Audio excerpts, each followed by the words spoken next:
Assalamualaikum warahmatullahi wabarakatuh. Yang saya hormati Bu Ani selaku pendamping Mapel Bahasa Indonesia serta teman-teman yang saya sayangi. Langsung saja saya akan membahas tentang self-healing. Istilah healing kini menjadi ungkapan favorit yang menjadi tren dan menjamur di seluruh lapisan masyarakat. Mulai dari healing dalam artian melakukan traveling hingga membaca buku bacaan yang bisa membantu kita dalam melakukan self-healing. Ada beberapa poin penting yang perlu digarisbawahi. Yang pertama, kekecewaan terhadap orang tua. Sejak kecil, kita sudah dituntut untuk menjadi sempurna. Tiap dari kita mungkin pernah memiliki kekecewaan, kesedihan, juga perasaan gagal akan sesuatu. Bisa jadi itu semua muncul karena kecewa pada diri sendiri atau terhadap orang tua.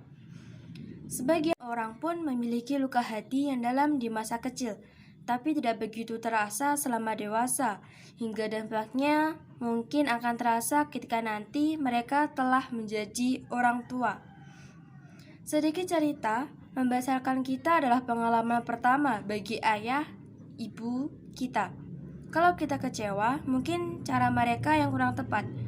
Tapi mungkin saja ini menjadi revelation bagi kita bahwa tidak ada kasih sayang pemberian manusia dan cinta dari manusia yang sempurna. 2. Merasa tidak memiliki teman. Waktu terus berputar dan hidup manusia terus berjalan. Ada yang terus berjalan ke depan tanpa melihat sekitar. Ada yang sempat mampir kemudian lewat. Ada yang terus jalan bersama hingga akhir. Memahami siklus ini, kita akan sadar bahwa teman-teman kita dulu tidak sepenuhnya meninggalkan kita. Sebagian mungkin memiliki jalan yang berbeda.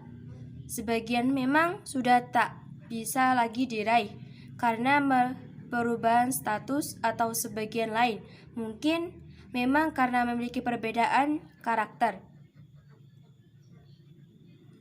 Menjadi sendiri, merasa semakin tidak punya teman adalah sebuah pembelajaran hidup yang menyadarkan kita bahwa sedekat apapun kita dengan teman kita, pada akhirnya mereka memiliki kehidupan masing-masing dan kembali pada sebuah habitat bernama keluarga. Sama sepertimu, mereka juga sendiri atau setidaknya merasakan hal yang sama. 3. Dianggap terlalu sensitif. Sifat yang dimiliki setiap orang juga bagaimana cara orang tersebut berperilaku dan merespon sekelilingnya merupakan hasil dari apa yang orang tersebut lalui selama hidupnya. Dalam artian yang pernah terjadi pada kita dahulu, membentuk kita saat ini.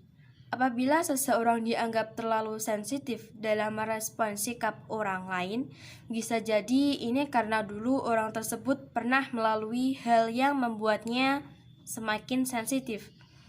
Masa lalu kita, utamanya dalam konteks hubungan dengan orang tua, sangat berpengaruh besar pada kita di masa mendatang. Oleh karena itu, sebaiknya kita memberikan anggapan atau penghakiman terlebih dahulu ketika kita belum mengenal orang itu.